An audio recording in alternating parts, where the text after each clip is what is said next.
Cresce Fratelli d'Italia in provincia di Belluno, la migliore in assoluto in termini di preferenze al partito, da oggi rappresentato a Venezia da Dario Bond, neo assessore alla montagna, agricoltura, caccia pesca, demanio idrico, bonifiche e coordinamento fondi europei, e Silvia Calligaro, prima dei non eletti, che entra a pieno titolo a Palazzo Ferrofini a rappresentare la montagna nel suo paradigma più puro di efficienza e sostenibilità. Quello che la montagna e la provincia di Belluno ha bisogno è di regole chiare e soprattutto cucite su misura per un territorio che necessariamente è diverso rispetto ad altri territori di pianura. Non si parla semplicemente di risorse, ma di regole e regolamentazione completamente diversa. La specificità, meglio l'autonomia di Belluno, oggetto dell'accordo preelettorale sottoscritto dal neo assessore Dario Bond con il movimento Bard, sarà il centro del mandato dei due esponenti di Fratelli d'Italia, da oggi l'uno a Palazzo Balbi, l'altra al Ferrofini. Io sono uno con notevole esperienza, anche il percorso della specificità della provincia di Belluno dello Statuto era non facile, l'abbiamo portato a casa. Poi purtroppo per una serie di motivi, la legge del Rio,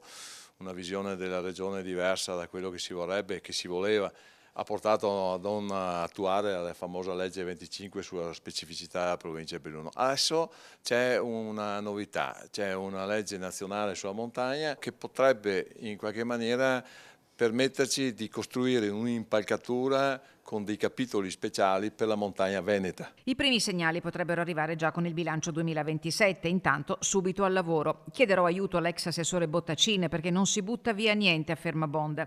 Vale per la questione delle grandi concessioni idroelettriche, come per i fondi di confine che il neo assessore continuerà a guidare almeno per un anno. Individuato in provincia un ufficio che possa fungere da coordinamento anche per i fondi europei. Al tavolo della conferenza stampa convocata per dare ufficialità ai nuovi rappresentanti bellunesi a Venezia, Gongola, il numero uno di Fratelli d'Italia in Veneto. Una provincia che è sempre stata particolarmente, diciamo così, attenta alle figure che rappresentano questo partito. Oggi possiamo schierare un assessore di grandissima esperienza, di bravura come Dario Bond, un consigliere che viene dal territorio e che è sindaco, è stato sindaco fino al momento in cui decadrà proprio per entrare in consiglio regionale, a dimostrazione della crescita di un partito. Oggi abbiamo due riferimenti forti e lavoreremo insieme, lo faremo nell'interesse esclusivo di questo territorio.